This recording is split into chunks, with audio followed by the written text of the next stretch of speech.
Alex Murdaugh is free. Well, not exactly, but he might be. There's going to be a retrial in the huge case in the Low Country in South Carolina. If you're not familiar with the case, you can brush up to speed on it by watching all the documentaries that have been made on it, but you're not really going to get the whole truth and nothing but the truth if you're watching those things. I'm not centered for some reason. Now I am. Okay. So if you're not familiar with the trial, um, it was a very high profile trial, at least in that area of the country, but nationally it got a lot of attention as well. And at the time, I was um, very interested in watching trials on YouTube. This is something that happened during COVID. I just started watching. I watched the Kyle Rittenhouse trial. I watched the Johnny Depp trial. I watched the Kim Potter trial. I remember the woman police officer who thought she was using her taser and she was using her gun. And so I started to follow a lot of the law tubers, and I've always been interested in it, in court cases, trials, the law. So I watched actually most of the Murdaugh trial. To explain everything that happened is impossible just in this clip or just in this stream. So I will tell you to go and do your own research on it. But for those who know about the trial and those who actually watched the trial, and I was one of them. I didn't watch every single minute, but I watched a lot. I watched a good chunk of it every day. And watching the trial is a lot different than reading about the trial or watching a Netflix documentary about the trial or about the man, about the family, and blah blah blah. So my opinion on whether or not, just to give you, I'll give you a little bit of a synopsis. Um, he was a high profile lawyer in South Carolina, and the whole state knew who he was, knew who his father was. I believe even knew who his grandfather was. But he had a bit of a problem. He was addicted to drugs, painkillers, I believe it was. He had money issues. He was embezzling, and again, I'm not going to get into details because a lot of it is it takes a long time to lay out and explain. But he was in a lot of trouble with drugs and money. And anyway, he ended up allegedly murdering his wife and one of his sons at one of the big estates they had, rural estate. So they had the trial, and he was convicted. He was found guilty. He has been in prison now for a few years. Now, when I watched the trial, I found it very plausible that he, in fact, carried out the gruesome murders. However, so, people who say they definitely think he did it, I understand that. I'm not disputing or trying to contend with anybody who says that they think that he committed the murders. But what I will say, again, having been someone who watched the actual trial, is that there really wasn't enough evidence, I didn't think, actual concrete evidence to convict. And if you have watched this channel a lot, you know that while I am very right wing on many things, I do believe that the prosecutorial aspect of the court system is and the legal system is very, very bad. The fact that what is it, like 90% of prosecutions end up in a guilty verdict or something like that. I think that's not a good thing, and I think a lot of times jurors, and especially the general public, they look at cases emotionally, not logically, not rationally. They do not apply the term reasonable doubt. You cannot convict someone just based on a hunch, based on, I think he did it. I think this is what happened. This seems like what probably happened.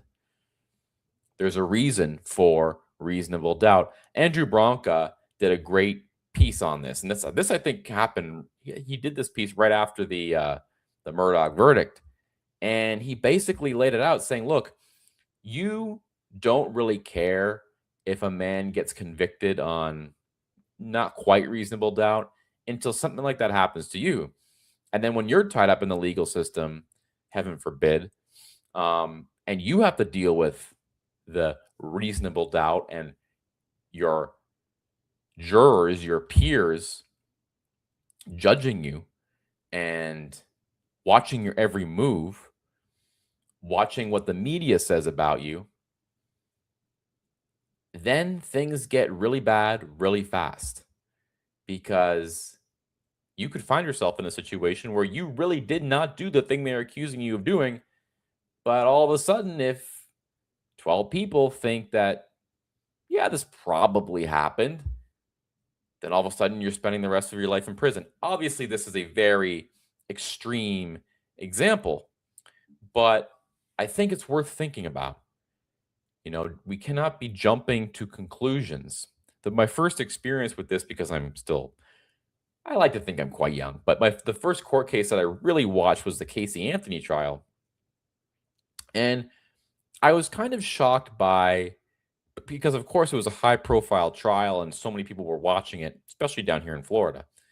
And everyone seemed to have the opinion that she was guilty. Now, again, same situation. I can definitely understand that line of thinking.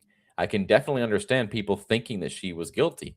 But thinking she's guilty and having enough evidence to convict her of murder are two different things. And the difference there is very, very important because it's someone's life at stake. We don't convict people on a whim. We don't convict people because we think this happened or hearsay or this person, was crying at this moment and it seemed fake and this and that. We do not convict people based on emotion. We convict people based on fact and reasonable doubt. Now, you can go blue in the face trying to explain what reasonable doubt actually means, but the point is,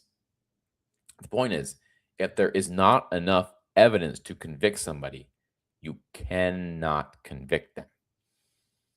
And the way you have to think about it is if you are on the stand, if you are the one with scrutiny, if the weight of the law is coming down on you, how would you want the case treated? So let's take a look at the article. I'm going to go to this, by the way. The breaking news of this shocked me. Now, it doesn't shock me that there should be a retrial because there should be. We haven't even gotten into it. I've only talked about the way the jurors saw it. We haven't even gotten into the actual reason why there's going to be a retrial, which is because the clerk was tampering with the jury. Okay, let's take a look. Give me 1 second. Let me pull it up here. Okay. Let's see. How do we want to do it? All right, this is perfect. So this is on CNN because CNN is the most trusted name in news, as we know. Okay, court overturns Alec Murdaugh's murder convictions and orders new trial. The South Carolina Supreme Court on Wednesday overturned Alex Murdaugh. I never know how to say his name. I've heard it pronounced so many different ways. Some people call him Alec Murdaugh. Some people call him Alex Murdaugh. Some people call him Alex Murdaugh. I don't know. Let's just call him Alex Murdaugh. The South Carolina Supreme Court on Wednesday overturned Alex Murdaugh's murder convictions and ordered a new trial in the killing of his wife and son in June 2021, saying the trial was marred by the improper influence of the county clerk, Becky Hill. In a 5-0 ruling, the court said Hill placed her fingers on the scales of justice, thereby denying Murdaugh his right to a fair trial by an impartial jury. And we don't need Tiger Woods polos here. Although we are aware of the time, money, and effort expended for this lengthy trial, we have no choice but to reverse the denial of Murdaugh's motion for a new trial due to Hill's improper external influences on the jury and remand for a new trial. the justices wrote. With its ruling, the court also vacated the 2 life sentences Murdaugh had received for the murder charges. Still, he separately pleaded guilty to dozens of financial crimes and will remain behind bars on concurrent state and federal sentences of 27 and 40 years. Attorney General Alan Wilson said his office plans to retry Murdaugh on the murder charges. While we respectfully disagree with the court's decision, my office will aggressively seek to retry Alex Murdaugh for the murders of Maggie and Paul as soon as possible, he said. Murdaugh's attorneys, Dick Harpootlian and Jim Griffin, praised the ruling in a statement. The Supreme Court's decision today affirms that the rule of law remains strong in South Carolina. They said, we look forward to a new trial conducted consistent with the Constitution and the guidance this court has provided. The ruling is the latest twist in the sprawling Murdaugh saga that has riveted the public and spawned 2 true crime documentaries, podcasts, and books. Murdaugh, a prominent attorney from a South Carolina Low Country legal dynasty, was convicted by a jury of the murders of his wife Maggie and 22-year-old son Paul in March 2023. The 6-week trial featured extensive testimony about Murdaugh stealing millions of dollars from vulnerable clients and his own law firm. He took the stand in his own defense and denied he killed his wife and son, a position he maintains even as he admitted to massive financial theft and admitted he had lied to investigators about his whereabouts just prior to the killings. Murdaugh's attorneys appealed the murder convictions, saying the trial was tainted by the county clerk's improper comments to jurors, prejudicial evidence, and failures at trial. Hill later pleaded guilty to criminal charges connected to the case. In contrast, prosecutors argued the conviction should stand. Murdaugh was convicted because the evidence against him was overwhelming, and he is obviously guilty, they said. Prosecutors acknowledged the clerk's comments were inappropriate, but they said were minor in the grand scheme of the trial. At a February hearing on the appeal, the 5-member panel of justices appeared skeptical of the prosecution's arguments. The murder trial was the capstone to a remarkable fall from grace for the personal injury lawyer whose father, grandfather, and great-grandfather served as the local prosecutor consecutively from 1920 to 2006. Murdaugh was a partner at a powerful law firm with his name on it, but that prominence belied underlying issues, and the killings of his wife and son were followed by accusation of misappropriated funds. His resignation, a bizarre alleged suicide for hire, an insurance scam plot, a stint in rehab for drug addiction, dozens of financial crimes, his disbarment, and ultimately the murder charges. Murdaugh's appeal focused on allegedly inappropriate comments to jurors from Hill, who worked during Murdaugh's trial and later wrote a tell-all book about it. Of course she did. In January 2024, retired South Carolina Chief Justice Jean Toll questioned several jurors about what Hill said and its impact on their decision. One juror, referred to as Juror Z, reported Hill said, "Watch his actions and watch him closely when Murdaugh took the stand." The juror told the court those comments made it seem like he was already guilty. Further, the juror alleged Hill told the jury not to be fooled by the defense's evidence and said, "This shouldn't take us very long," when deliberations began. This juror said she was influenced by the remarks. Juror X reported Hill said the day of Murdaugh's testimony was important or epic, and Juror P said Hill made a comment to watch Murdaugh's body language. However, other jurors said they did not hear any comments, and all the jurors except Juror Z said Hill did not influence their decision. For her part, Hill denied making most of these comments. She admitted she told the jurors Murdaugh's testimony was a big day, but likened her comments to a pep talk that did not indicate favor for one side or the other. Toll determined those comments did not influence the jury's verdict and denied Murdaugh's request for a new trial. Still, Toll found Hill made improper comments to the jury, was not credible, and was attracted by the siren call of celebrity. Hill was charged last May with perjury, obstruction of justice, and misconduct. The charges alleged she made sealed evidence available to the media, lied under oath about doing so, and used her court position to promote her book about the trial. She pleaded guilty to the charges in December 2025 and was sentenced to 3 years of probation. Murdaugh's attorneys argued her comments violated his right to a fair trial and an impartial jury, while prosecutors downplayed their importance. We agree with Murdaugh, the court wrote in its ruling Wednesday. Prejudice is presumed from Hill's comments, and while this presumption is rebuttable, the state failed to overcome this presumption. And yada, yada, yada. It continues on. So there's going to be a retrial, it looks like. I'm curious to see if it's televised, because I do like to, maybe, if I have enough time, stream it. At the very least, comment on it, because it is a fascinating case. And as I said at the outset, it's important that we think about this case as an example. And I thought it was a perfect example because I watched it through and through. I watched all the testimony. I watched all the closing arguments. I watched everything. And to me, if I were in the jury, I don't think I'd be able to convict. Now, again, that doesn't mean I don't think that he probably did it, but that's not enough to convict someone. And it's also an example of how there's a lot of groupthink, especially in the media. And once there's sort of a prevailing narrative, a prevailing opinion that this man is guilty, this man is a horrible man, he's addicted to drugs, he's this, he's that, and those may all be true.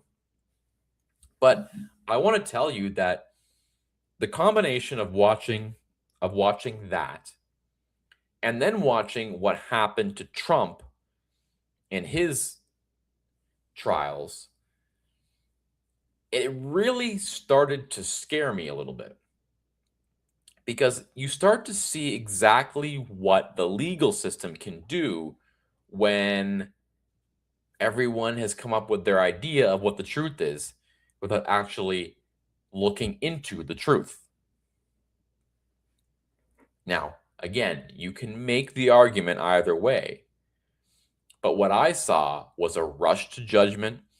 What I saw was the media coalescing.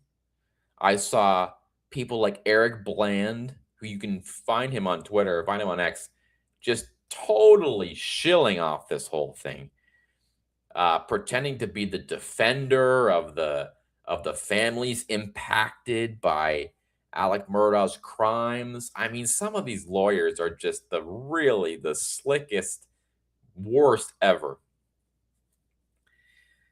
And I just started to see this groupthink mentality. He's guilty because we just don't like him, and he should be thrown away for life. And that's that.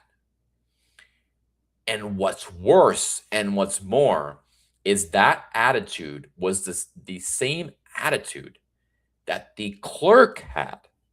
The clerk who's in charge of the jury, who's in charge of making sure all the rules are followed. She couldn't even follow the rules. She had to put her own opinion into it. So it really, really, as I say, it's frightening how we have an ideal of what the legal system should be like and how we should abide by the Constitution, how things should be done, and jurors should not be influenced.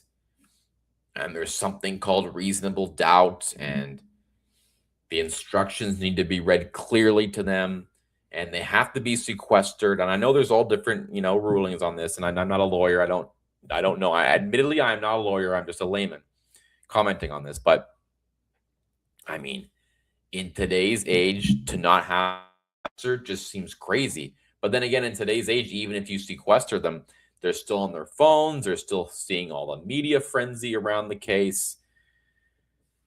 So I don't know. It's going to be maybe kind of tough to get jurors who are impartial to this.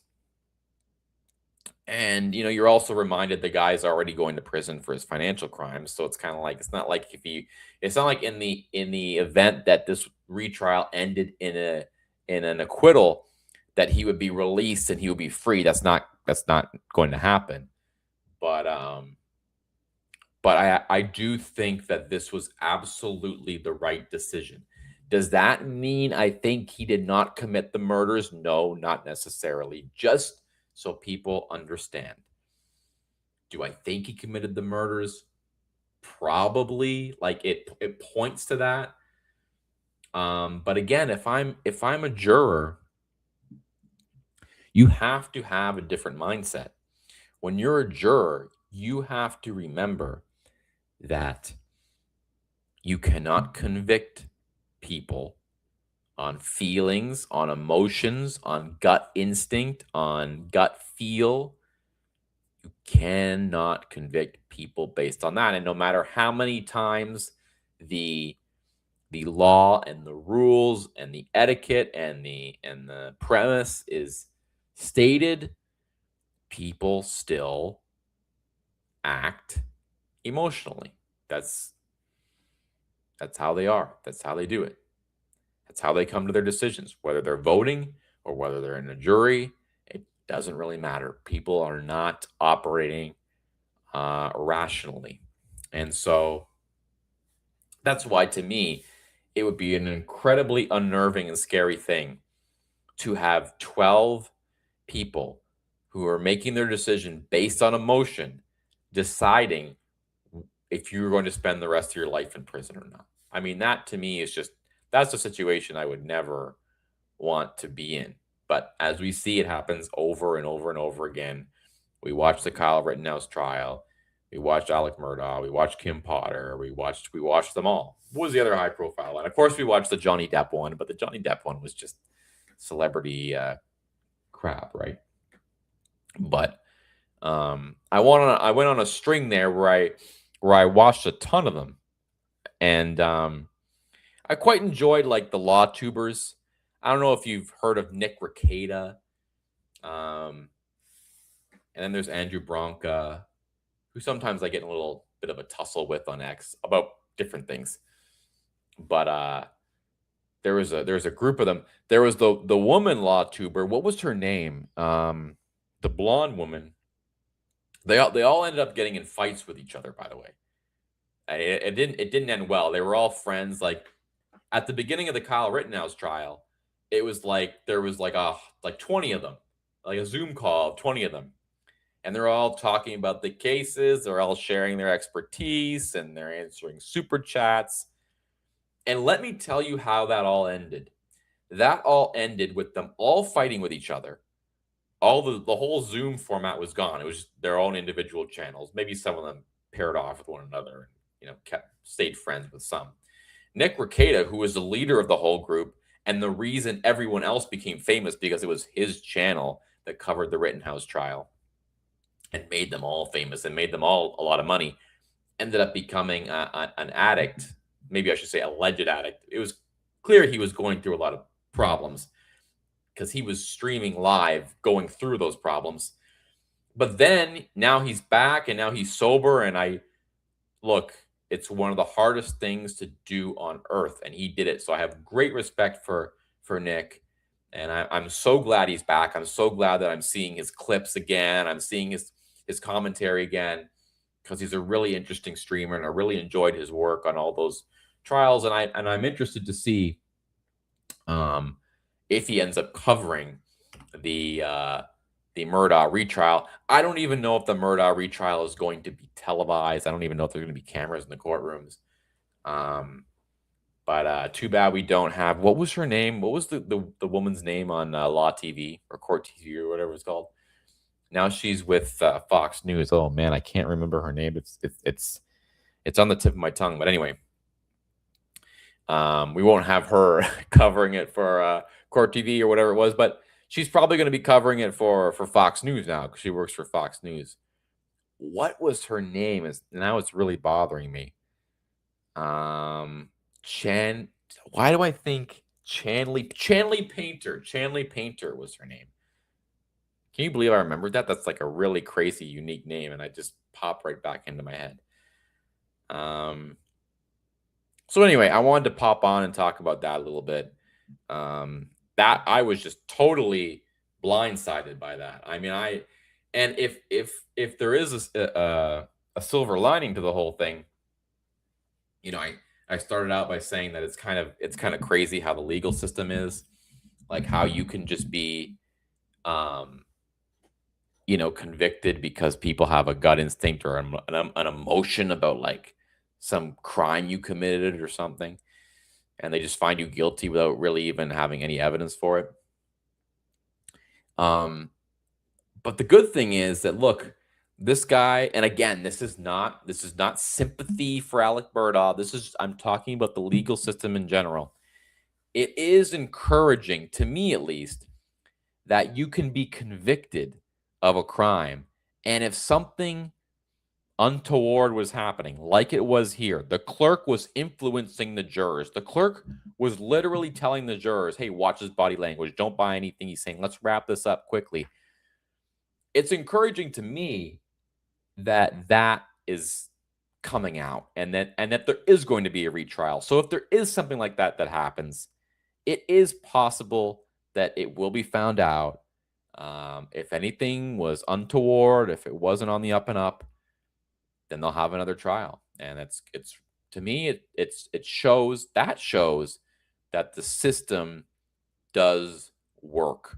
The system is still viable. The system is still institutionally sound. So there's that. But that's pretty much it. I'm looking forward to it. I don't know when it's going to be. I don't know when this retrial is going to happen. And again, I don't know if there's going to be cameras in the courtrooms. If I were them, I probably wouldn't want there to be cameras in the courtroom for the very reason we're talking about, because people are influenced by this stuff. They go home, they watch what they're saying on CNN or Fox or who knows where else. And so you see that it's kind of, people are very easily tainted. It's not like, as I say, you can sequester them. You can sequester the jurors, but that's like, well, what does that even do in today's age? Nothing. It's just they're just on their phones. So it's not even like you can put them in a hotel room without a TV or something. That's not going to work. So I mean, I really don't know the answer to that. How do you sequester a juror? How do you sequester jurors in 2026? No clue. No clue at all. Should I shift gears a little bit and talk about a couple political things? I saw that Trump's in China. I also saw the red carpet welcome they gave him. And I saw a photo. Let me see if I can pull up the photo that I saw. It really is true that pictures speak 1,000 words. Let me just see this. Oh, he's meeting now with Xi. Maybe we can join that in progress. But look at this photo. Okay, I want you to look at this photo. Let me see if I can share it with you.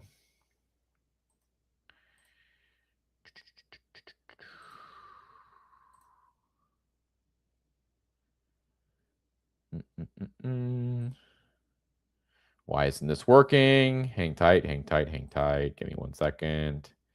Give me 1 second.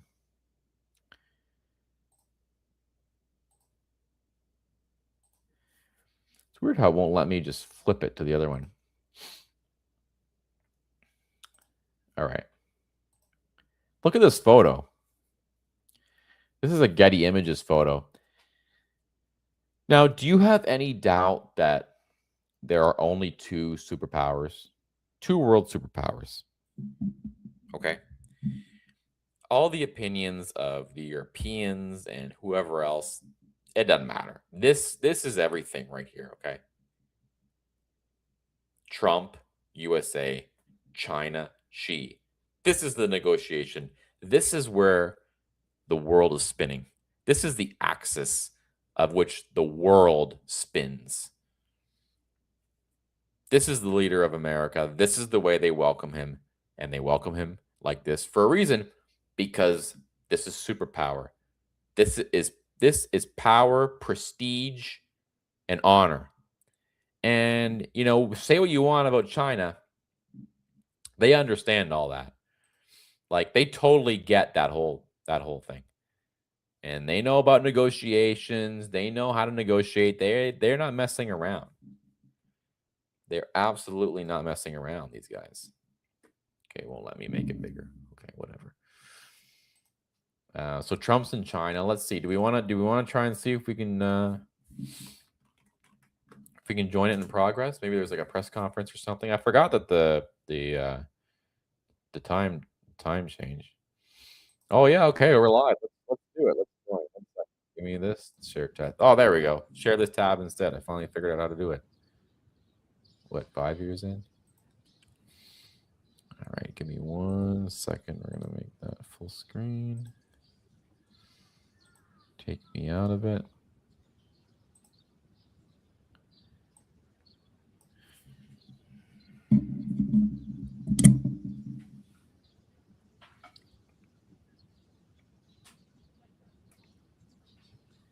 Trump really is a king, honestly. Like, look at him. Look at the way he's standing. Look at the aura. I hate to I know that word is like way overused, but seriously, look at the aura here.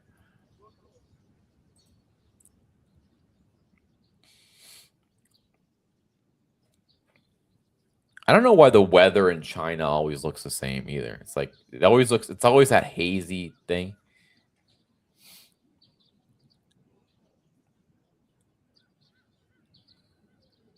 Look at this place. This is quite something.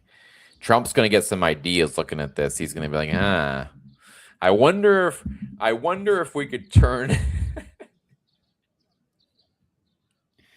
I wonder if we could turn the Capitol into this with American flags all over the top.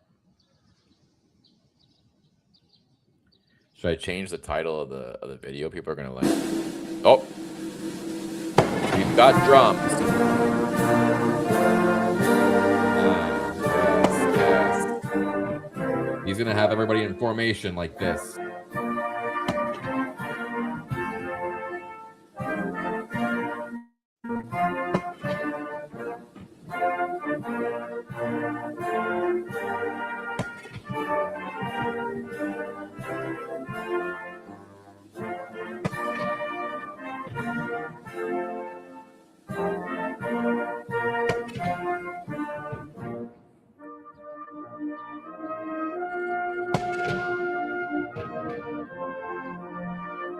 Canada could never. France could never. They did give him a horse-drawn carriage in England.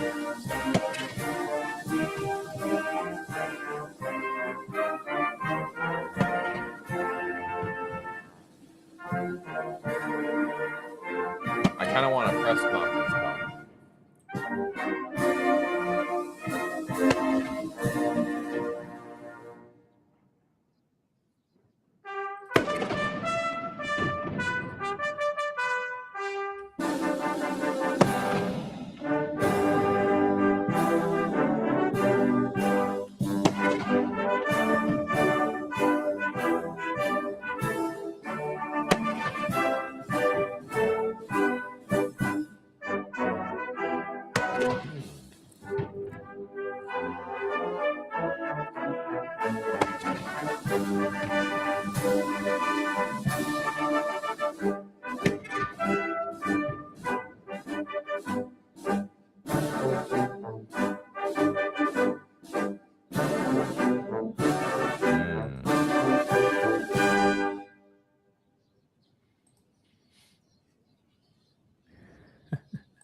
Guess this is the White House feed I'm streaming off of right now.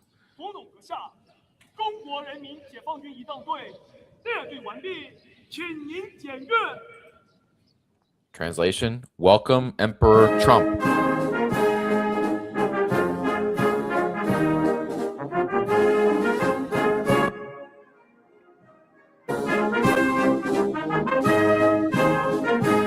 King.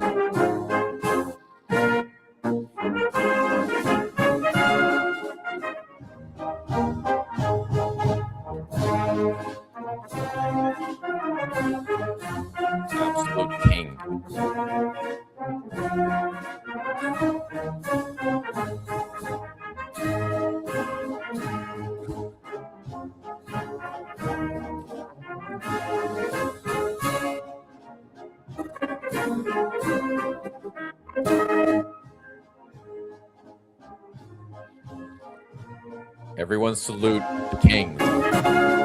These are the superpowers here. You really think the world cares what France thinks, what England thinks anymore? Germany, nobody cares. These are the superpowers. These are the world powers. This is world hegemony. This is influence. This is the world. And now I'm going to read why I don't know. Look at this. This is like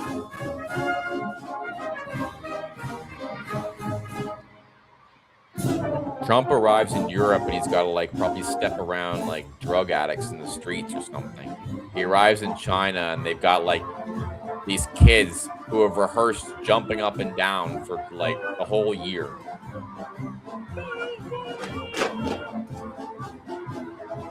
This is actually pretty epic, honestly. This gives me hope for the future. Look at this. Oh, but the liberals tell us America has no influence anymore. The world hates America. Nobody respects America anymore because of Trump. Yeah, take a look. Take a look at your screen, libtard. All right, sorry. Reel it back in. Look at this. Look at this. Oh, because of Trump, the world doesn't respect America anymore. Yeah, the countries that matter respect America. What? Sorry, he doesn't have the respect of Luxembourg. Somebody in Greenland is upset because he said he was going to conquer them as a joke.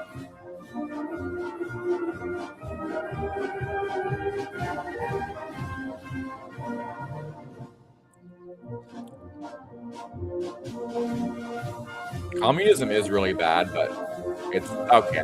I was gonna say something. Communism is bad. Communism is bad. That's all I'm gonna say.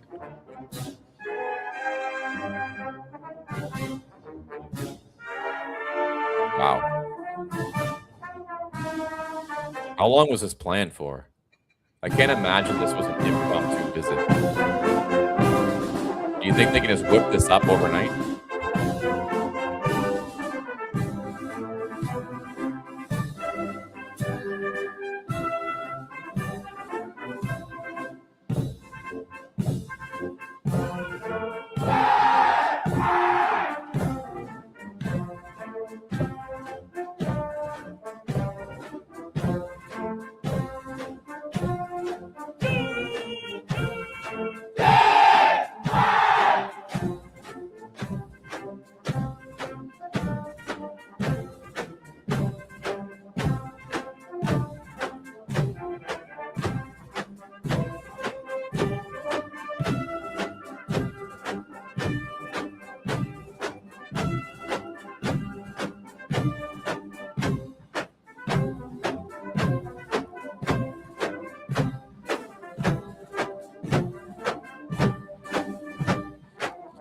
All information. Trump's going to come back to DC and hold a press conference and say, you see the way they stood for Xi? That's how I want my people.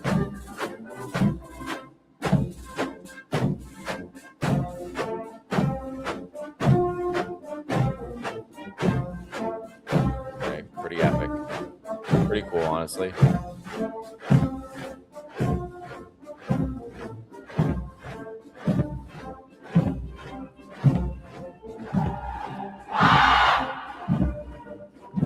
Yeah, no. Pack it up, guys. Because of Trump, the world doesn't care about America anymore. No respect for America. Yeah, I'm seeing a lot of lack of respect here for the United States because of Trump from the world superpower. It looks like they're treating him very, very badly.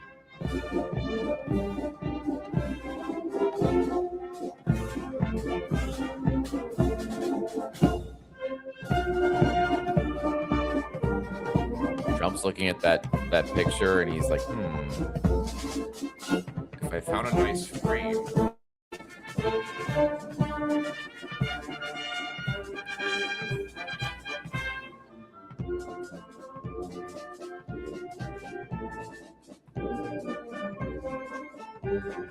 Are they gonna play like the Saints go marching in here?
Thank you to everybody who has joined on X and elsewhere.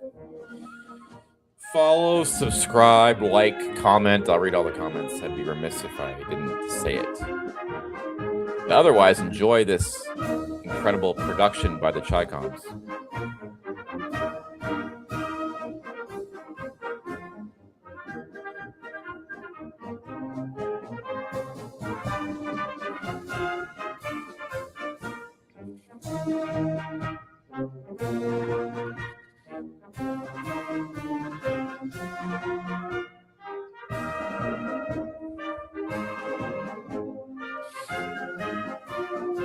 You see that over there? That's North Korea. We cannot go there, Donald. This here, this is a real country. You see that picture? That's Mao Zedong. You see that big, huge statue over there? We're going to replace that with one of you soon. Yes, Trump says, yes. If only we had this in D.C. Ooh, there's a translator. And there's the media, Mr. Trump. You never trust them. Yes, we have a lot of them. They're big, very large individuals back home. She laughs.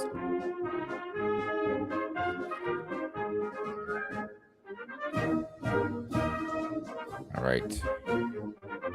Are we getting a press conference? Are we getting anything? Are we getting anything interesting?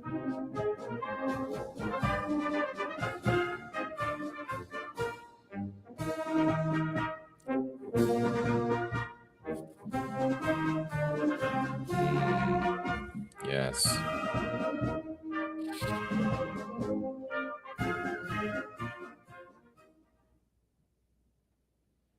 No, that's it? That's all? Hold on. That can't be. 1 second here. Just a second. The White House cut us off, but it's got to be something else. You're not having a press conference or anything? The Americans are feeling back home when it comes to gas prices, if that's a factor in his decision-making in the war in Iran. And his answer talking made about immediate gas news, prices? not only in the U.S., but globally. It did, David, and the president was very blunt. He made it very clear that he's not factoring in how Americans are dealing with this war financially, ultimately into his decision-making on whether or not to make a deal with Iran. But let's be clear here, David. The president and Republicans, they are looking for some sort of policy win. The president there in China, he's facing economic headwinds back here at home. We've talked about these gas prices on the rise amid the war with Iran. And the president has insisted there's plenty of other policy to talk about there in China. This is certainly looming large. Iran's foreign minister was just in China just a few days ago, meeting with his Chinese counterpart. We're in a critical midterm election year, and Republicans are also facing headwinds heading into November, especially in the House of Representatives. So Republicans are hoping there is some sort of economic win that comes from this, something that could sell back home, back in their districts as they're campaigning, get back on the road. They're looking for some sort of victory, and especially when it comes to trade, David. We know so many American farmers were shut out. All right. Let's from China purchasing American soybeans. They have since resumed that since the trade agreement that was reached months ago, but still, that still definitely has lasting impact back here at home, David. What's on the itinerary here? Rachel Scott watching our coverage here today. The two leaders now inside the Great Hall here in Beijing, and we are awaiting our first images of the two of them. They will hold a meeting, a bilateral inside the Great Hall. The first of 2 days for this summit. The president will also join President Xi tomorrow for a tea and a working lunch before he heads back to Washington. For a tea. There will be a dinner later today. And as we await these first images coming out of this summit, Panda Express, I'm sure. Correspondent Ian Pannell is also with us for our coverage today. Ian has covered the war in Iran extensively since the beginning of the war.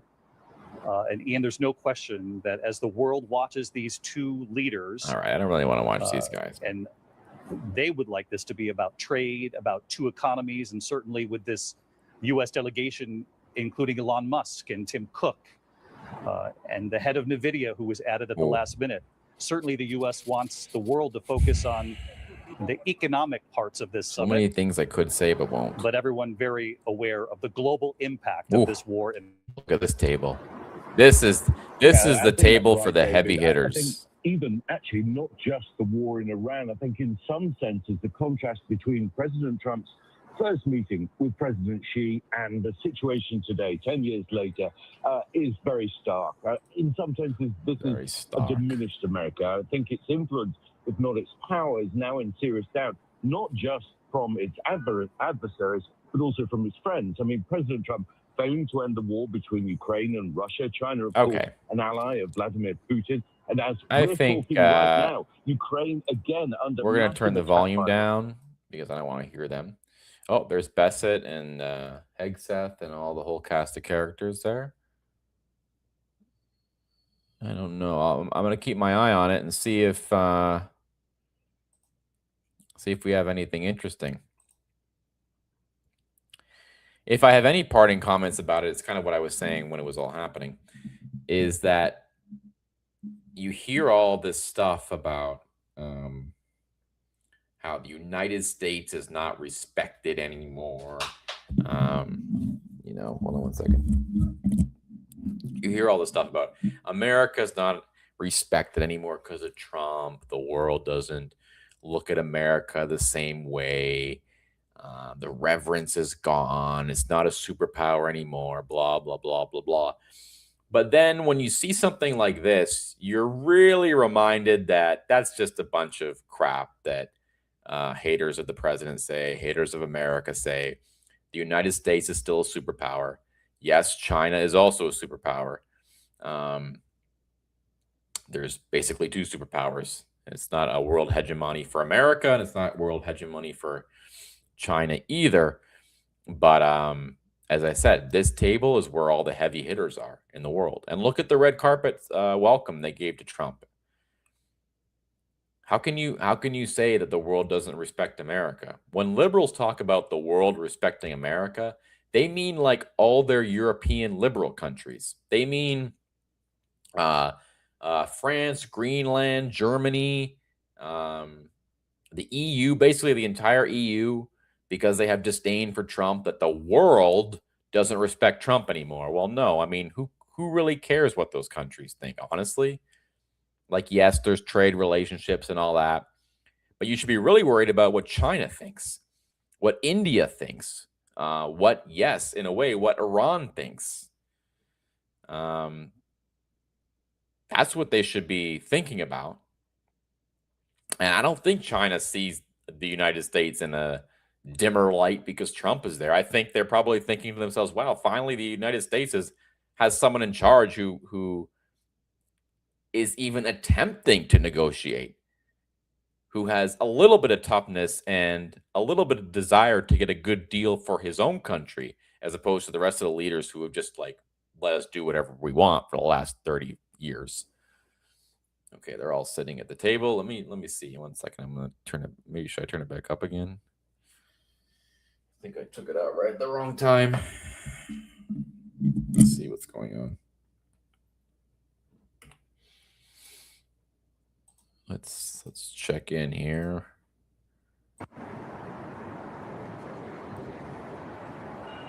I'm not hearing anything yet, but we could momentarily. Unclear if we're going to have a translator for the press pool here. Do we know? If we don't have a translator, then there's really no point in. I'm being told by the control room that we do not know yet whether, as part of this press pool coverage, we'll have translation of President Xi right here. But let's listen. 再次访华，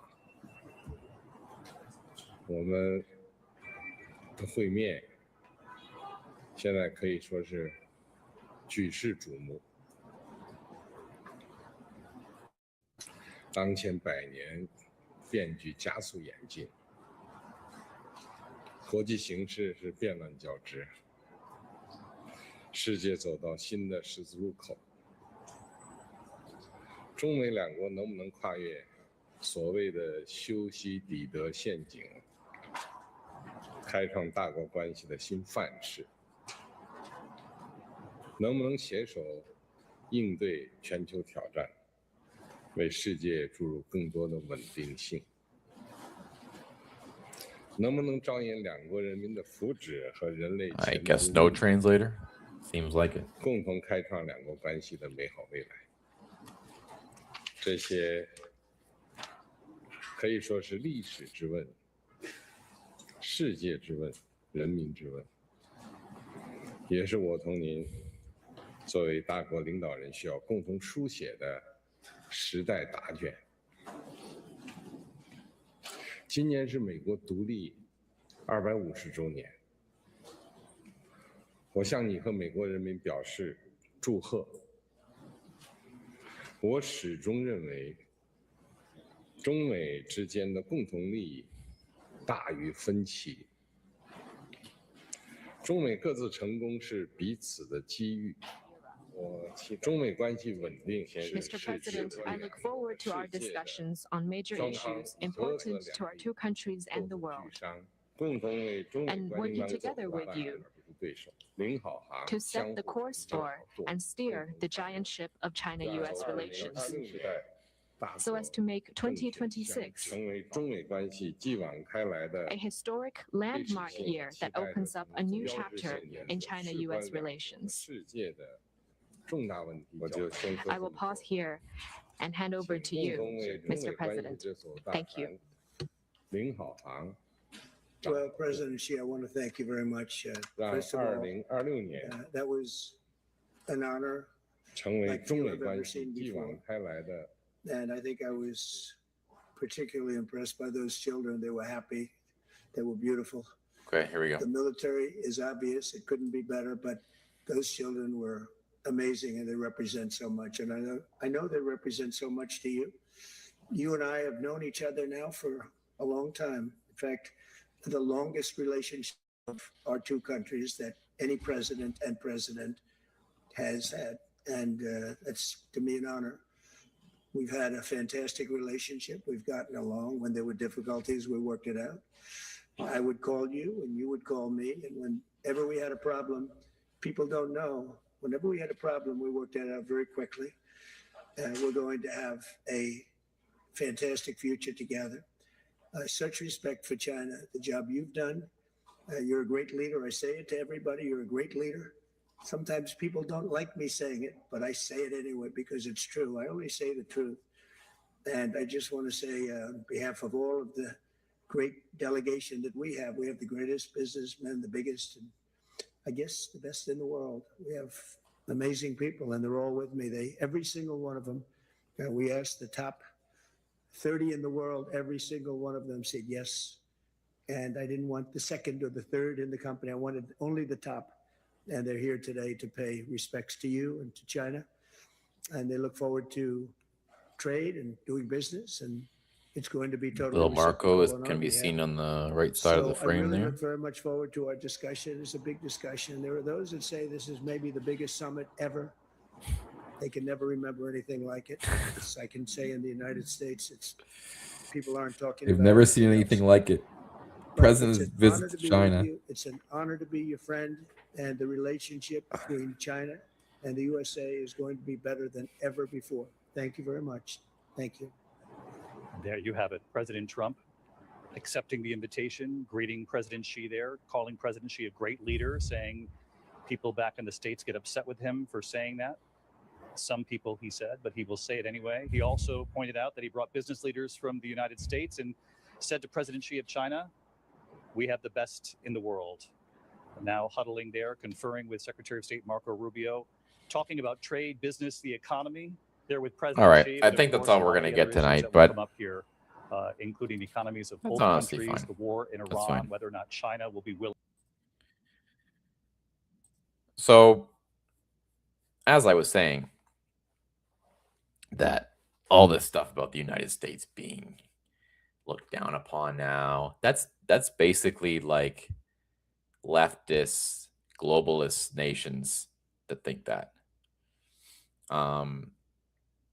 This is Europeans thinking that. This is people who don't like America, who don't like America's traditions, history, military power, economic power, and military power, and whose nations are threatened by the increase of U.S. economic and military power, and therefore, of course, they hate Trump because Trump is attempting to strengthen both of those things. I have my complaints, of course, but I'm obviously pro this administration and pro this president. So, and it's moments like these where it really cuts through and clarifies that you want someone like this. I do anyway. I want someone like this negotiating in China. I want him going there. I don't want Kamala Harris going there. I don't want Hillary going there. I don't want Biden going there. I really don't. And by the way, I don't want JD Vance going there. I don't want Mitt Romney going there. I don't want any of those types either. Keep them out of it. So it's not a Republican Democrat thing. It's more just a personality thing and certain figures and certain leaders have a presence that you want in a situation like this, and others just don't have that same presence. And I think Trump does have that presence and that aura, for lack of a better term. Anyways, I know it was a big switch. We started with the Alex Murdaugh thing and then went straight to China. I didn't know we were going to be able to join it in progress. I didn't even know it was happening right now because the time changed and everything else, but it was kind of interesting, kind of a little change of pace. Thank you for joining. If you did not already, please subscribe to my YouTube channel, Florida Millennial. Please follow me on X, FLA Millennial. Like, comment, subscribe. I will try and do another live stream this week, depending on how things go and depending on maybe there's a couple things that come up, some things that are be interesting to talk about. But today I wanted to talk about the retrial because I thought that that was the most interesting thing that's happened in the news in the last few days. So we'll see what happens in China. We'll see if anything comes of it. I think it's true that Trump's looking for a victory here, and I think he might somehow get one. So we'll see if he can pull it off, and we'll see how the next couple of days go. I think it's only 2 days there. So anyways, thank you for joining, and I'll see you soon. God bless. Thank you all.